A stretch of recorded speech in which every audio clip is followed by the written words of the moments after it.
Bismillahirrahmanirrahim. Assalamualaikum warahmatullahi wabarakatuh. Bismillah, alhamdulillah, wassalatu wassalamu ala rasulillah wa ala alihi wa sahbihi wa mawalah wa la hawla wa la quwata illa billah. Rabbi israhli sadri wa yassirli amri wahlul uqdatam min lisani yafqahu qawli. Ya Fatahu ya Alim, ya Fatahu ya Hakim, ya Fatahu ya Mubin. Allahumma faqihna fid din warzuqna fahman nabiyyin wa hifdzal mursalin wa ilhamal malaikatil muqarrabin bi rahmatikal wasi'ata ya arhamar rahimin. Allahumma faqihna fid din wa alima ta'wil wa adim bin nasi bil hajji atu karijala wa ala kulli dhamiriyatina min kulli fajjin amik wa subhanaka la ilma lana illa ma 'allamtana innaka antal alimul hakim. Pemirsa dimanapun Anda berada, pertama-tama marilah senantiasa kita panjatkan puji serta syukur kehadirat Allah yang Maha Ghafur. Salawat serta salam senantiasa terlimpah curah kepada junjungan kita Nabi besar Muhammad sallallahu alaihi wasallam. Tak lupa kepada ahli keluarganya, sahabatnya, semoga sampai kepada kita selaku umatnya, amin ya Allah ya rabbal alamin. Pemirsa dimanapun Anda berada, dalam kesempatan sore yang berbahagia ini, marilah kita sama-sama lanjutkan video selanjutnya tentang kajian kitab Safinah, bab tentang zamanul haid, yaitu menjelaskan tentang zamanul haid, waktunya kapan sedikitnya zaman atau waktu haid. Bismillahirrahmanirrahim. Qala musannif rahimahullahu taala nafa'anallahu bihi bi ulumihi wa barakati wa asrari fi dharil anqal. Allahumma sakil lana kutubakullaha. Paslun utawi iki iku pasal sawiji. Aqalul haidi yaumun walailatun wa ghalibuhu sittun aw sab'un wa aktsaruhu khamsata asyara yauman bilayaliha aqallu tuhri bainal haidataini khamsata asyara yauman wa ghalibuhu arba'atun wa ishruna yauman aw thalathatun wa ishruna yauman wala haddan li aktsarih aqallun nipasi majjatun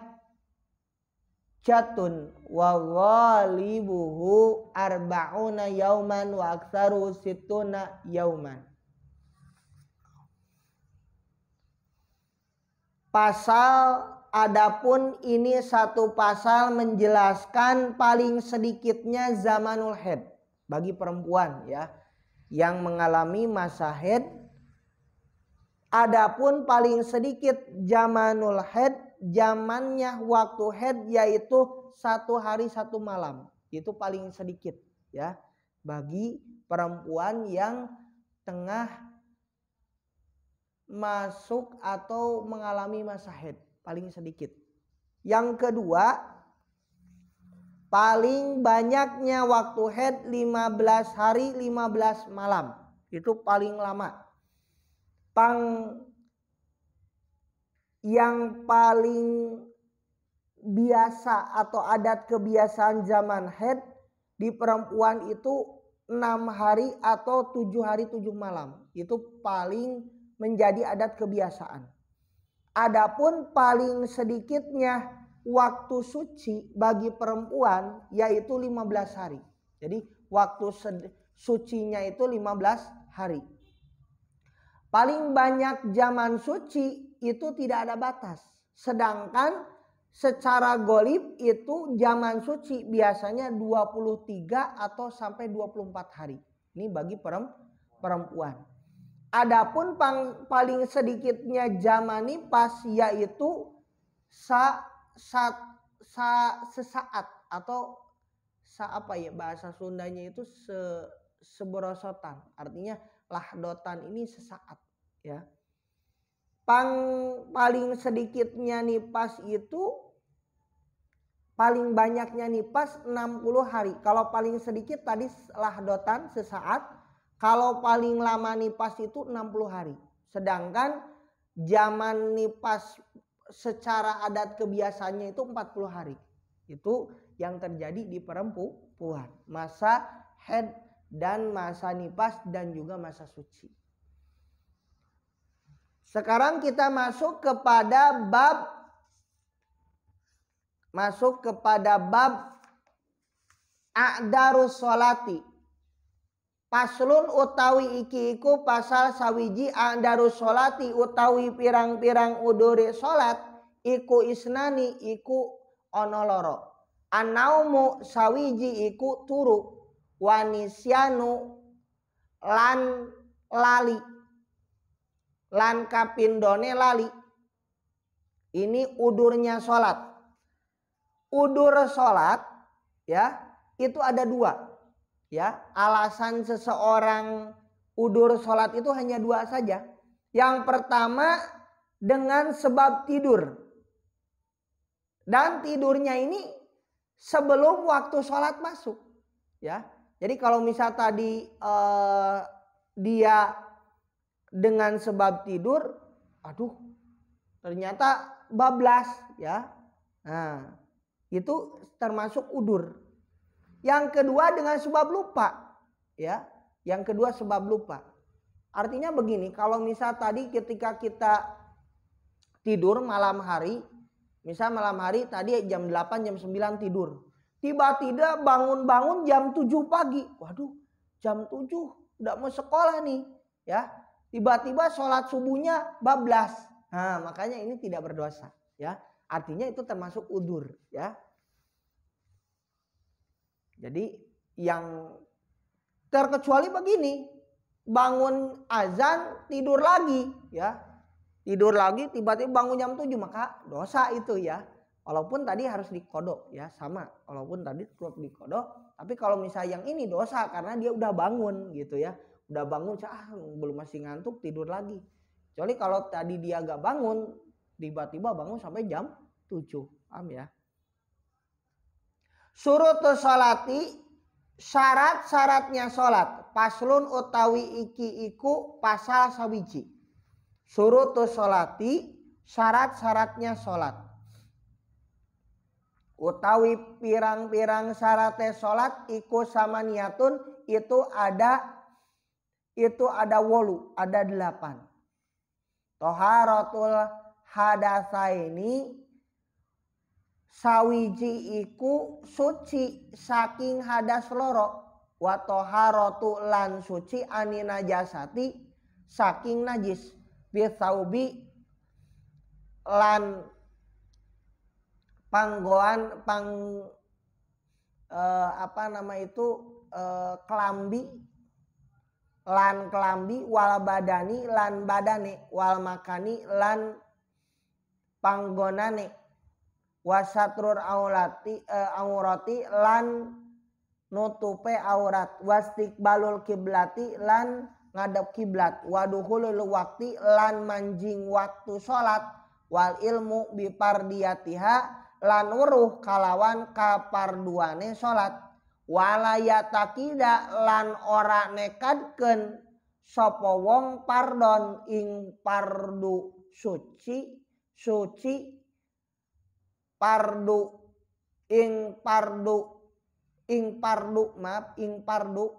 ya keparduannya sholat min purudiha saking pirang-pirang pardune sholat, sunnatan ing sunnat, wajtinabul mubtilat lan wajtinabu lan ngajauhi lan nembihan pirang-pirang perkara kang batale salat, kang batale salat. Sekarang syarat-syaratnya salat. Adapun syarat salat itu ada 8. Ada berapa, Dek? Syarat salat ada 8. Ada rukun salat, ada syarat salat. Nah, syarat salat ada 8. 1 suci dari hadas kecil dan hadas besar. Ya, hadas kecil itu hadas-hadas kecil ya, buang air kecil contohnya, buang air besar, hadas besar mandi wajib junub ya, atau karena haid kalau di perempuan, itu salah satu contoh. Yang kedua, suci dari najis dari badan, pakaian atau tempat. Jadi semuanya harus suci. Pakaiannya harus suci, badannya harus suci, tempatnya juga harus suci ya. Yang ketiga, harus menutupi aurat ya. Yang keempat, harus menghadap istiqbalul kiblat, menghadap ke arah kiblat ya. Yang kelima, harus sudah masuk waktu sholat. Jadi kalau sebelum waktu sholat haram, tidak boleh melakukan sholat ya. Harus sudah masuk waktu sholat. Yang keenam, harus mengetahui kepada keparduannya sholat. Tahu pardunya sholat itu berapa ya. Pardu-pardunya sholat apa saja ya. Yang ketujuh, tidak boleh meyakinkan dari pardu kepada sunat. Wah ini mah sunnah padahal pardu. Wah ini mah pardu padahal sunat. Itu gak boleh ya. Harus mendahulukan yang menetapkan yang pardu itu pardu, yang sunnah itu sunnah. Yang kedelapan, harus menjauhi ya. Harus menjauhi, tidak boleh melakukan perkara-perkara yang membatalkan sholat. Itu yang harus dijauhi ya. Nah, tadi syarat-syarat sholat 8 perkara itu yang sudah tadi disampaikan. Al-ahdatsu, sekarang masuk al-ahdatsu, hadas-hadas. Al-ahdatsu utawi pirang-pirang hadas iku isnani ono loro. Asgoru sawiji iku hadas cilik, wa akbaru lan hadas gede. Pal asgoru mangka utawi hadas cilik iku ma barang aujaba kang ngawajibkeun opo barang al wudu'a ing wudu. Wal akbaru lan utawi hadas gede iku ma barang atau perkara aujaba kang ngawajibkeun apa barang al gusla ing adus ya.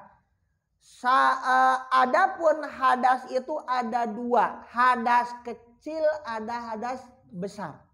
Hadas kecil yaitu hadas yang mewajibkan wudu. Kalau hadas besar, hadas yang mewajibkan mandi. Itu yang termasuk daripada hadas. Hadas ada 2. Apa saja dek? Ya, hadas kecil, hadas yang mewajibkan wudu. Kalau hadas besar, hadas yang mewajibkan mandi ya. Adapun aurat itu ada 4. Aurat laki-laki ya. Aurat laki-laki ya. Nanti ada aurat perempuan ya. Kita baca dulu. Al-auratu utawi pirang-pirang aurat iku arbaun. Iku 4. Auratur rojuli, sawiji iku aurate wong lanang mutlakon hale mutlak, wal amati lan aurate wadon amah budak. Bis sholati ing dalam sholat ikuma barang baina surroti kang antarane udel ya. Udal warukbati lan dengkul. Wa auratul hurrati, dan adapun lan utawi aurate wadon merdeka pisolati ing dalam solat iku jami ubadaniha sakabehane badane wadon ma barang siwal wajhi kang saliyane wajah wakapaini lan telapak loro ya wa auratul horati lan utawi aurate wadon merdeka wal ammati lan wadon ammah ingdal ajnabi ana ing ajnabi ya. Ajnabi itu selain yang selain tadi ajnab ya. Ajnab itu tadi yang bukan mahram ya. Jami'ul badani sakabehane badan wa ingda maharimiha lan ono ing selain mahrome ya, lianti mahrome, mahromnya mahrom wadon ya, wadon merdeka lan amah iku barang baina surati kan antarane udel warukbati lan dengkul ya. Adapun aurat itu ada 4. Auratnya laki-laki mutlak, artinya ketika dia mengerjakan sholat ya. Ketika dia mengerjakan sholat ataupun tidak di dalam sholat. Ini aurat laki-laki. Yang mana saja.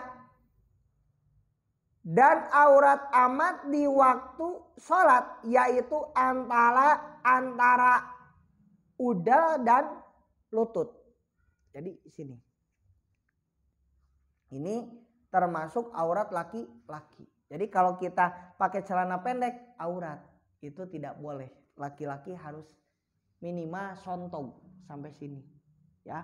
Kalau sampai sini berarti aurat, dosa. Jadi harus pakainya celananya sontong atau tadi pakai celana panjang, ya. Kalau sendiri boleh, misalnya di kamar sendiri. Tapi kalau keluar bisa tadi ketemu dengan orang yang bukan itu tidak boleh. Harus dia menutup aurat bagi laki-laki. Main bola juga kan sekarang kalau futsal ada yang pakai itu apa kayak stocking gitu ya. Ini pakai celana pendek, ada stockingnya kan. Jadi tetap aja tertutup ya. Ada yang seperti itu sekarang. Yang kedua auratnya wanita baik merdeka ketika waktu sholat yaitu semua badannya selain wajah dan telapak tangan ya. Jadi kalau aurat perempuan merdeka itu ketika waktu sholat itu semua badannya kecuali muka dan telapak tangan itu ketika dalam sholat. Yang ketiga auratnya perempuan yang merdeka dan amah ketika tidak sholat yaitu di depan laki-laki yang mahram ya, yaitu artinya laki-laki yang mana tadi bukan mahram ya. Jadi di selain mahramnya yaitu wajami badannya, semua badannya. Yang keempat auratnya perempuan merdeka dan amah ketika bareng dengan yang mahramnya maka antara pusar dan lutut begitu. Itu salah satu termasuk daripada tadi perkara-perkara yang menjadikan batasan-batasan auratnya antara laki-laki dan juga perempuan.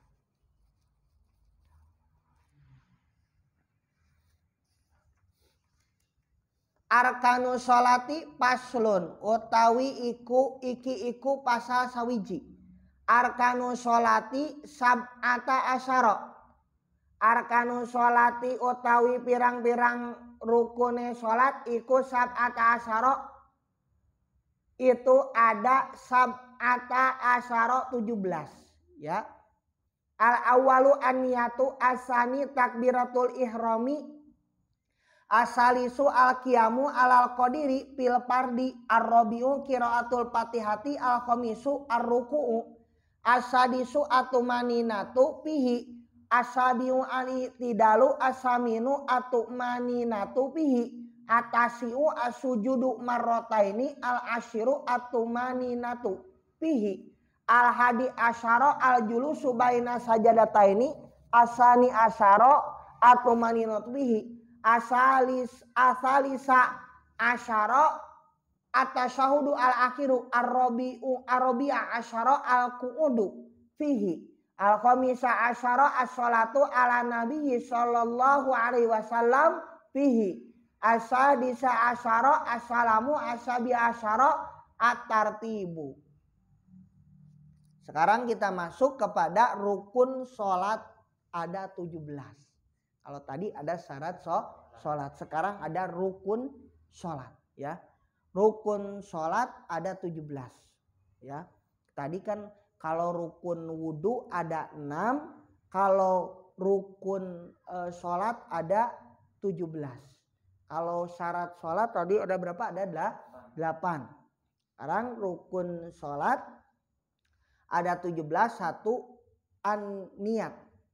2 takbiratul ihram. 3 berdiri bagi orang yang mampu di dalam sholat fardu. Kalau tidak mampu berdiri boleh sambil duduk. Kalau tidak mampu boleh sambil berbaring, ya. Boleh, kalau tidak mampu boleh dengan isyarat, ya. Kemudian membaca Al-Fatihah. Yang kelima ruku dengan tumaninah di dalam ruku, ya. Kemudian i'tidal, sami Allahu liman hamidah, ya. I'tidal. Kemudian tumaninah di dalam i'tidal, ya. Kemudian sujud 2 kali. Tumaninah di dalam sujud. Kemudian duduk di antara 2 sujud. Kemudian tumaninah di dalam sujud antara 2 sujud. Tasyahud akhir, duduk dalam tasyahud akhir, membaca sholawat kepada Kanjeng Nabi. Di dalam tasyahud akhir membaca salam yang 1, ya, 1 salam ke sebelah kanan, kemudian tertib.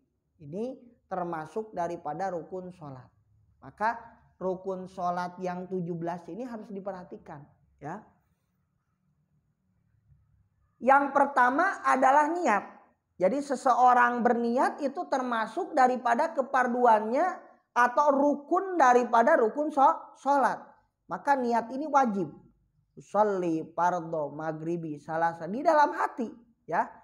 Rukun niat itu ada rukun niat. Tadi ada rukun sholat, ada rukun niat. Apa saja Pak Ustadz rukun niat? Rukun niat ada 3.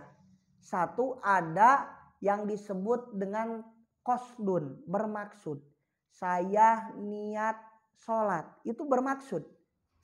Yang kedua yang disebut rukun niat ada yang disebut dengan ta'yin. Pardu dulu, keparduan. Yang ketiga ta'yin, menentukan. Niat, saya niat sholat fardu maghrib. Itu udah ada 3. Saya niat sholat itu qasdun, bermaksud, tujuan. Saya bermaksud. Yang kedua fardun, niat sholat fardu maghrib, ta'yin. Ya, ta'yin itu sholat fardu maghrib, isya apa subuh. Nah, itu udah ada 3. Minimal udah ada 3 itu.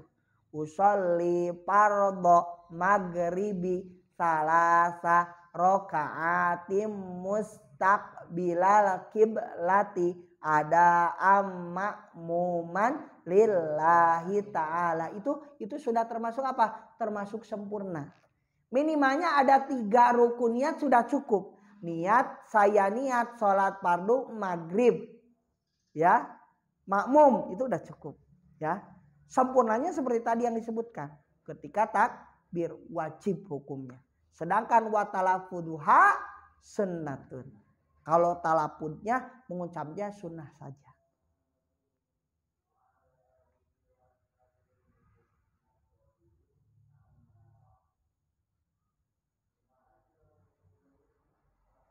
Yang kedua, takbiratul ihram itu wajib. Maka takbiratul ihram mengangkat itu harus benar-benar Allahu Akbar. Allah, dari lafaz alif sampai ro itu harus bersambung, tidak boleh terputus. Tidak boleh bicara contoh seperti ini, Allah Akbar, nggak boleh. Dia harus Allahu Akbar. Dari alif sampai ro itu tidak boleh terputus. Dan disitulah waktunya niat. Ketika Allah dalam hati berniat. Allahu Akbar. Takbiratul ihram. Maka tidak sah seseorang yang dia takbir tapi tidak diucapkan. Tidak sah. Harus diucapkan minimal kedengar dengan telinganya sendiri. Allahu Akbar. Walaupun tidak kedengaran banyak orang, ya, wajib untuk diucapkan. Yang ketiga, berdiri bagi orang yang mampu. Maka bagi orang yang mampu, dia tidak sakit, tidak ada uzur, wajib berdiri dalam sholat.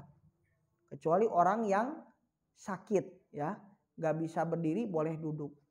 Gak bisa duduk boleh berbaring. Gak bisa berdaring boleh terlentang. Gak bisa lagi boleh bahasa isyarat. Ini menunjukkan bahwasanya boleh dengan isyarat ya. Menunjukkan tadi wajib berdiri ketika sholat. Yang keempat, membaca surat Al-Fatihah. Ini membaca surat Al-Fatihah termasuk wajib ya. Maka membaca Al-Fatihah ini harus dengan fasih. Nggak boleh tadi membacanya dengan hanya di dalam hati, nggak boleh. Harus diucapkan ya. Kemudian membaca Al-Fatihah wajibnya dalam kita ini dari bismillah. Bismillahirrahmanirrahim. Alhamdulillahirabbil alamin. Karena bismillah ini ayatun min ayati suratil Fatihah. Termasuk ayat daripada surat Al-Fatihah. Karena surat Al-Fatihah ini 7 ayat termasuk bismillah termasuk ayatun min ayatil Fatihah.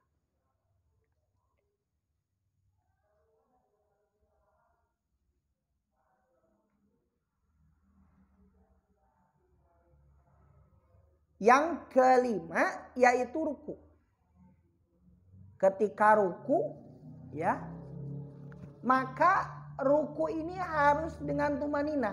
Tumaninah dalam ruku. Tumaninah itu biqordi subhanallah. Subhanallah. Sami Allah gitu. Jadi biqordi subhanallah seukuran 8 subhan itu sudah tumaninah. Maka tidak boleh tadi dalam ruku harus disunahkan disempurnakan. Ya, paling tidak tadi seukuran subhanallah.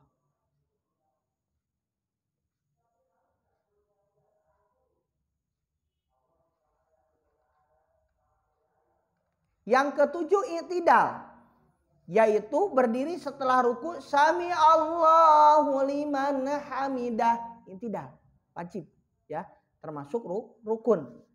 Kemudian yang kedelapan tumaninah di dalam i'tidal ya. Sami Allahu liman hamidah Rabbana lakal ham ya. Kemudian sujud 2 kali. Yang kedelapan tumaninah di dalam sujud ya. Selanjutnya duduk di antara 2 sujud ya, dan tumaninah di antara duduk dua sujud ya, duduk di antara 2 sujud maksudnya ya. Kemudian tasyahud akhir ya, tahiyat akhir ya, duduk di dalam tasyahud akhir ya. Yang ke-15 membaca sholawat kepada Nabi Shallallahu Alaihi Wasallam di dalam tasyahud Allahumma asyhadu an la ilaha illallah wa asyhadu anna Muhammadar Rasulullah. Allahumma sholli ala sayyidina Muhammad wa ala ali sayyidina Muhammad. Bahkan di dalam madhab Syafi'i wajib untuk membaca sayyidina. Paham ya? Allahumma sholli ala sayyidina Muhammad wa ala ali sayyidina Muhammad. Wajib membaca salam yang pertama ke sebelah kanan. Assalamualaikum warahmatullah. Wajib. Yang kedua sunnah ya. Yang ke-17 baru tertib. Jadi urutan ini, tertib ini termasuk perkara-perkara yang harus dilakukan, wajib ya, termasuk keparduan. Pemirsa dimanapun Anda berada, itu tadi penjelasan tentang rukun-rukun sholat, yang mana rukun sholat ini tadi ada 17. Sekarang kita masuk kepada darajatun niyatis sholah. Paslun utawi iki iku pasal sawiji aniyatu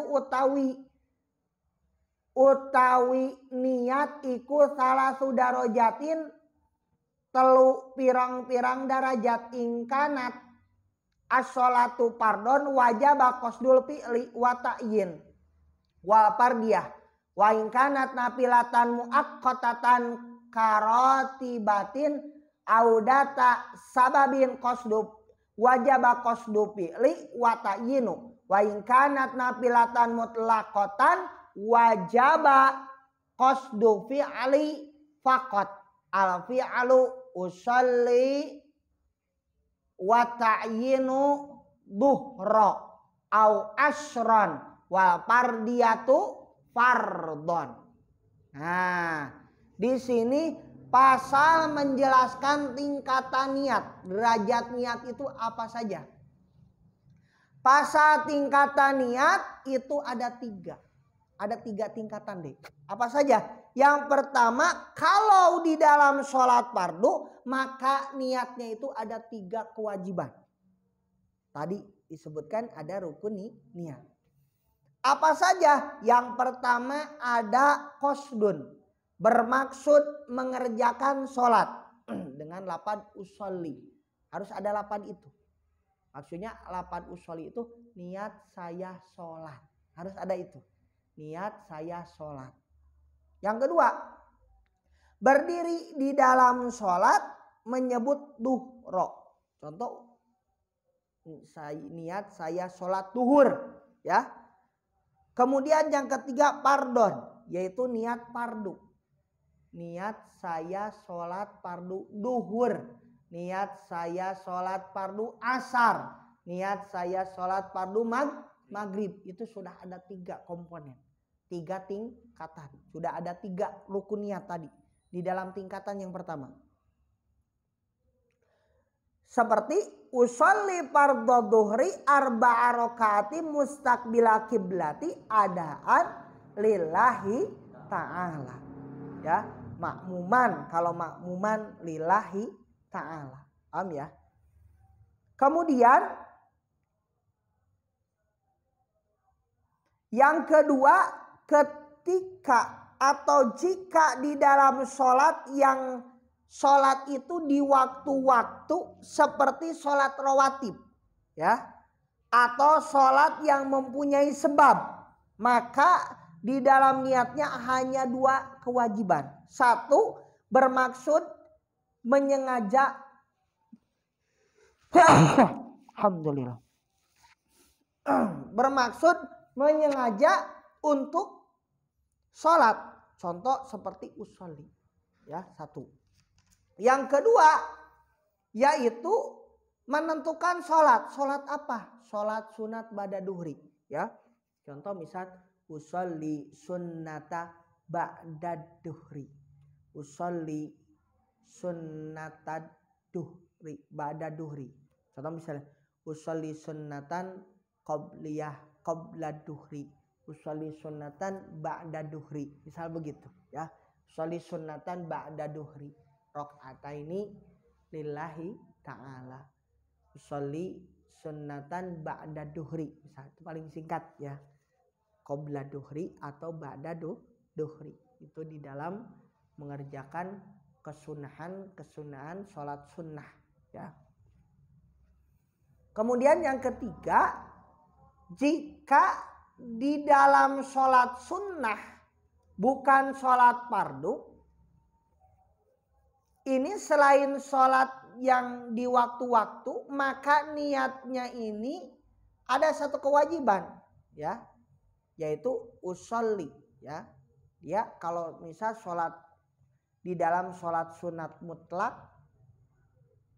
bukan sholat fardu, atau usolli. Tadi cukup usolli. Niat saya bermaksud untuk sholat. Jadi ketika dalam waktu sholat ini beberapa tingkatan yang sudah tadi ditempuh, itu harus ada beberapa kriteria-kriteria ya. Ketika kita sholat fardu, maka wajib untuk menghadirkan fardu-fardunya atau keparduan yang disebut rukun niat. Niatnya usolli maksud ta'yin, kemudian keparduan. Niat saya sholat fardu maghrib. Itu harus ditentukan dalam sholat fardu. Maka betul-betul dalam niat ini harus dengan tumaninah, ya, tidak tergesa-gesa. Allahu Akbar, itu harus nyambung, ya. Dan di dalam hati kita berniat.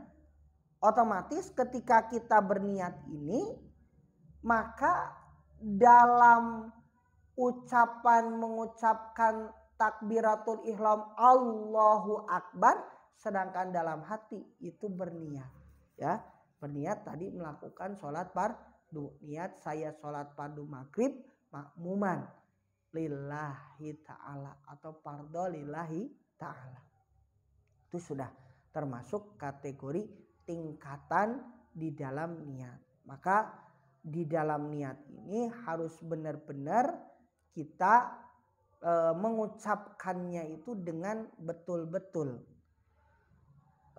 sesuai dengan aturan-aturan di dalam niat, dalam tadi keparduan, dalam maksud ketika menghendaki untuk sholat, dan di dalam menentukan waktu sholatnya. Artinya menentukan sholatnya itu sholat apa di dalam niat itu.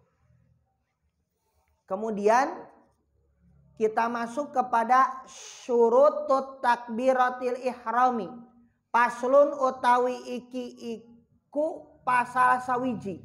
Syurutut takbiratil ihrami sittata asyara.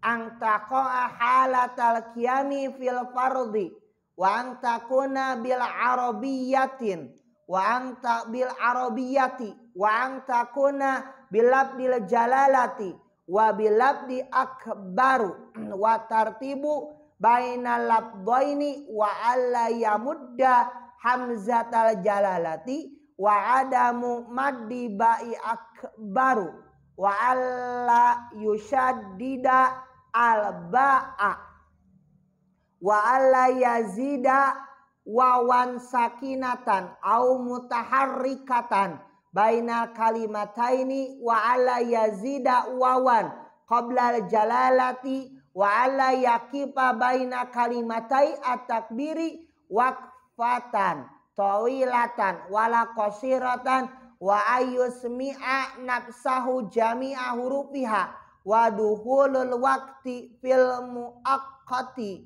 wa iqa'uha hala istiqbali wa alla yukhilla biharfin min hurufiha wa takhiru takbiratil ma'mumi ang takbiratil imami. Nah, di sini sekarang pembahasan syarat-syarat takbiratul ihram. Apa saja yang menjadi syarat-syarat takbiratul ihram? Syarat-syarat takbiratul ihram itu ada 16. Satu, syarat takbiratul ihram harus di dalam tingkah itu bukan tingkat ya, tingkah itu ketika dalam keadaan. Harus dalam keadaan berdiri di dalam waktu mengerjakan sholat fardu. Artinya ketika berdiri dalam sholat fardu dia mulai untuk takbiratul ihram. Yang kedua, wajib berbahasa Arab. Tidak boleh pakai bahasa lain. Allahu Akbar. Yang ketiga, harus dengan lafaz Allah. Yang keempat, harus dengan lafaz akbar. Allahu Akbar. Ya. Yang kelima, harus tertib antara lafaz Allah dan lafaz akbar. Gak bisa akbar Allah, gak bisa. Harus Allahu Akbar. Tidak boleh memanjangkan lafaz ba di dalam akbar. Allahu Akbar, gak boleh. Allahu Akbar. Tidak boleh dibaca Allahu Akbar, dipanjangin gak boleh deh. Kemudian tidak boleh mentasdidkan huruf ba-nya di dalam lafaz akbar. Allahu Akbar. Allahu Akbar. Nggak boleh. Allahu Akbar. Ya. Tidak boleh menambahkan wawu di dalam atau sebelum lafaz akbar. Contoh Allahu Akbar. Itu tidak sah. Allahu Akbar. Tidak sah. Ya. Kemudian tidak boleh menambahkan wawu sebelum lafaz Wallahu Akbar. Tidak boleh. Harus lafaz Allahu Akbar. Tidak boleh berdiam di dalam mengucapkan lafaz Allah dan Akbar. Ya, walaupun sebentar. Allah bar. Misal Allahu Akbar. Gak boleh. Harus nyambung. Allahu Akbar. Kemudian tidak boleh mendengar kepada harus harus mendengar ucapan Allahu Akbar dengan telinganya sendiri. Kemudian harus masuk waktu sholat di dalam sholat yang di waktu-waktu sholat itu. Harus tadi menibakkan takbiratul ihram di dalam menghadap kepada kiblat. Tadi ketika menghadap kiblat dia harus membacakan takbiratul ihram ketika menghadap kiblat dan tidak boleh merusak kepada huruf takbiratul ihram walaupun hanya satu huruf saja.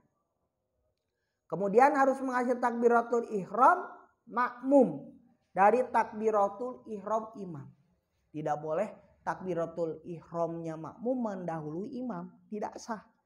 Imam sampai selesai Allahu Akbar, baru makmum Allahu Akbar. Artinya tidak boleh si makmum ini mendahului takbirnya imam. Jadi harus imam dulu baru makmum. Ini ke-16 syarat takbiratul ihram ini harus ada. Kalau tidak ada syarat ini tidak sah. Ya. Artinya syarat-syarat takbiratul ihram harus betul-betul Allahu Akbar. Tidak adalah jeda. Gak boleh ada jeda. Allahu Akbar. Gak boleh. Harus nyambung. Atau tadi Allah terlalu panjang. Gak boleh.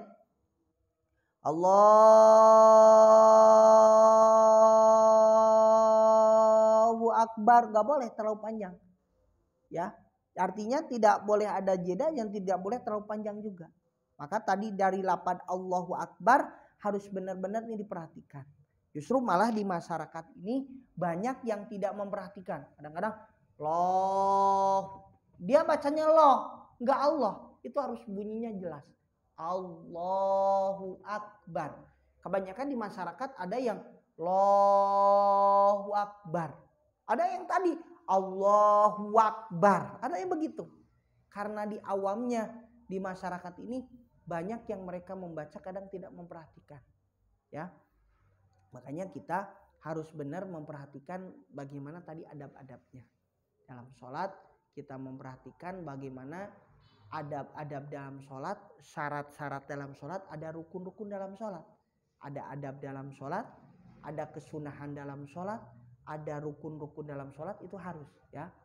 Salah satunya kalau adab kan sebagai penyempurna, sunnah sebagai penyempurna, sedangkan rukun-rukun ini menjadi satu kewajiban ya, kewajiban bagi seseorang di dalam melakukan sholat. Makanya dalam melakukan sholat ini wajib melakukan semua rukun-rukunnya, tidak boleh dikurangi, karena rukun-rukun sholat ini termasuk yang menjadi barometer kesahan seseorang di dalam melakukan sholat. Maka di dalam takbir ini, dalam niat ini, dalam syarah kitab Syapinah ada yang disebut dengan istihdoriyah, yaitu menghadirkan niat ya. Kalau misal kita paling tidak secara keumuman kita pakainya istihdoriyah urfiyah. Artinya istihdoriyah urfiyah ini tadi takbir Allahu Akbar, dalam hati niat itu minimal tadi niat itu ada di situ. Walaupun tidak berbarengan dari mulai lapad alif sampai itu minimal sudah ada dalam kategori dalam takbir itu. Dalam takbir kita berniat minimal di situ ya. Walaupun misal tadi takbirnya tidak secara bareng dari mulai alif sampai ro, minimalnya ada di situ. Paham ya? Jadi ketika takbir ini harus benar-benar memperhatikan antara takbirnya seseorang dari mulai alif dan ro, dan di situ harus ada niat. Itu menjadi satu kesunahan, menjadi satu keparduan dalam pardunya sholat, yaitu takbirnya harus tadi niat itu di dalam waktu takbir tadi. Pemirsa dimanapun Anda berada, alhamdulillah dalam kesempatan sore hari ini kita telah belajar tadi beberapa hal-hal tentang takbiratul ihram, kemudian rukun-rukun sholat dan juga tingkatan-tingkatan niat.